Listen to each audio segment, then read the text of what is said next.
അപ്പൊ വീർ ബൈസെപ്സ് എന്ന് പറഞ്ഞ ചാനലിന്റെ ഉടമസ്ഥനായിട്ടുള്ള രൺവീർ ആണ് ഇപ്പൊ അങ്ങനെ ഏറിൽ പോയിക്കൊണ്ടിരിക്കുന്നത്. ഏറിൽ പോകാന്ന് പറഞ്ഞാൽ ചില്ലറ ഏറിപ്പോക്കൊന്നല്ല, ഇന്ത്യ മൊത്തത്തിനകത്തൊരു നാഷണൽ വിഷയം തന്നെ ആയിട്ടുണ്ട് ഈ ഒരു സംഭവം. അപ്പൊ ആ പുള്ളി പറഞ്ഞ ഒരു ഡയലോഗും അതിനെ ചുറ്റിപ്പറ്റിയിട്ടാണ് ഈ ഒരു വിഷയമൊക്കെ ഉണ്ടായത്. അതായത് അച്ഛനും അമ്മയും ലൈംഗികമായിട്ട് ബന്ധപ്പെടുമ്പോഴത്തേക്കും നീ അതിനിടയിൽ പോല് നിർത്തുവോ അങ്ങനെ പറഞ്ഞിട്ടൊരു ഡയലോഗ് പുള്ളിക്കാരന്റെ വായെന്ന് വന്ന് ഇത് വീണതും പിന്നെ പുള്ളിക്കാരൻ എന്റെ പൊന്നോ, പിന്നെ ഈ പുള്ളി ചെയ്ത ഈ ഒരു ഷോ ഇതൊരു പോഡ്കാസ്റ്റ് പോലത്തെ ഒരു പരിപാടിയാണിത്.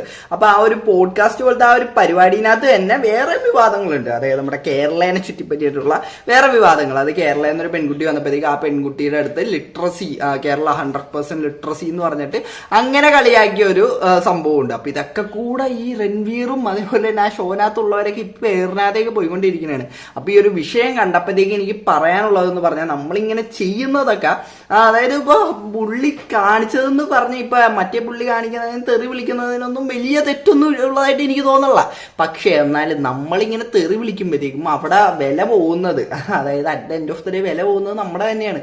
നമ്മളിങ്ങനെ കിടന്ന് തെറി വിളിച്ച്, അതായത് ഇത്രയും വിവാദമായിട്ട് ആ ഒരു വിഷയം ഇപ്പൊ കേരളത്തിനെ തൊട്ടു പുള്ളി, അപ്പൊ പുള്ളിക്ക് എന്തായാലും പുള്ളിക്ക് അത്യാവശ്യം നല്ല രീതിക്ക് തന്നെ പൊങ്കാലയും കാര്യങ്ങളൊക്കെ കിട്ടുന്നുണ്ട്. അത് ഒരു പരിധി വരെ പുള്ളി ഡിസർവ് ചെയ്യുന്നുണ്ട്. പക്ഷെ എന്നാലും അതൊരു പരിധിക്ക് അപ്പുറത്തേക്ക് പോകുമ്പോഴാണ് ഇതൊരു വിഷയമാവുന്നത്. ഇപ്പൊ ഈ രൺവീറിന്റെ കേസ് തന്നെ എടുത്തു കഴിഞ്ഞാൽ പുള്ളിക്കാരന്റെ വായനത് വന്നതുകൊണ്ടാണ് ഇത് ഇത്രയും ഒരു വിഷയമാവുന്നത്. അല്ലാണ്ട് ഇപ്പൊ വേറെ ഏതെങ്കിലും ഒരാളാണെങ്കിൽ പറഞ്ഞെങ്കിൽ അത് ഇത്രയും വിഷയമായിട്ടൊന്നും ആൾക്കാർ കൊണ്ടു കിടക്കൂല. ഇപ്പൊ ഈ ഒരു വിഷയത്തിന് അത് രൺവീറിന്റെ കേസ് എടുത്തു കഴിഞ്ഞാൽ പുള്ളിക്കാരന്റെ പോഡ്കാസ്റ്റും കാര്യങ്ങളൊക്കെ അത്യാവശ്യം ഞാൻ മുന്നേയൊക്കെ കണ്ടിട്ടുള്ള ഒരാളാണ്. അപ്പൊ അതിനകത്തുനിന്നൊക്കെ പറഞ്ഞ പുള്ളിയുടെ നിലപാടുകളൊക്കെ ഒരു അത്യാവശ്യം ഇത്തിരി മെച്യൂർ ആയിട്ടുള്ള കാര്യങ്ങളൊക്കെയാണ് പുള്ളിക്കാരൻ പറയാറ്. അപ്പൊ അങ്ങനെയുള്ള ഒരു ആളുടെ വായനാണ് ഇമാതിരി ഒരു ഡയലോഗ് വന്നത്. അതുകൊണ്ടാണ് ഇത് ഇത്രയും രീതിക്ക് ചർച്ചയാവാനും ഇത്രയും ഇപ്പൊ പുള്ളി മാപ്പ് പറഞ്ഞൊരു വീഡിയോ കിട്ടല്ല. അപ്പൊ അത്രയും ഇങ്ങനെ കൊട്ടിഘോഷിച്ച് ഇതാവാനായിട്ട് കാര്യം എന്ന് പറഞ്ഞാൽ അത് തന്നെയാണ്. ഇത്രയും ഒരു പ്രോഗ്രസീവ്നെസ് ഒക്കെ പറയുന്ന ഒരാളുടെ വായന്ന് ഇമാതിരി ഒരു വർത്താനം വന്നപ്പോഴത്തേക്കുമാണ് അത് ഭയങ്കര വിവാദമായിട്ട് എല്ലാവരും കൊണ്ടു കിടക്കുന്നത്. പിന്നെ മറ്റേ ഒരു പഞ്ചാബി വന്നിരുന്നിട്ട് കേരളത്തിനെ പറ്റി പറഞ്ഞത് അങ്ങേരുടെ കമന്റ് ബോക്സ് ഒക്കെ തുറക്കാൻ തന്നെ പറ്റും. ഫുള്ള് മലയാളികളാണ്. അമ്മാതിരി കമന്റ് ബോക്സ് ആയിട്ടുണ്ട് പുള്ളിക്കാരൻ. പിന്നെ പുള്ളി ചില കമന്റ് ബോക്സ് ഒക്കെ ഓഫ് ചെയ്ത് വെക്കുന്നുണ്ട്. അതെന്തായാലും അങ്ങനെ പോട്ടെ. അപ്പൊ എനിക്ക് എന്തായാലും ഇതിനെപ്പറ്റി പറയാനുള്ളതെന്ന് പറഞ്ഞാൽ ഒരു പരിധി വരെ ഇതൊക്കെ നല്ലതാണ്. പക്ഷേ ഒരു പരിധിക്ക് അപ്പുറത്തേക്ക് പോകുമ്പോഴത്തേക്കും നമ്മുടെ വില തന്നെയാണ് കളയുന്നത്. കേരളയുടെ വില തന്നെയാണ് പോകുന്നത്.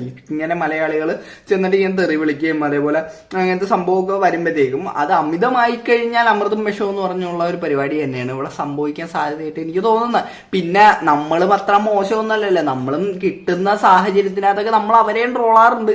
അപ്പൊ നമ്മൾ അവരെ ട്രോളും, പക്ഷെ അവർ ഇങ്ങോട്ട് ട്രോളാൻ പാടില്ല എന്ന് പറയുന്നത് അതൊരു ഇതായിട്ട് എനിക്ക് തോന്നുക. എന്തൊക്കെ പറഞ്ഞാലും നമ്മൾ പറഞ്ഞാൽ നമുക്ക് കൊള്ളും.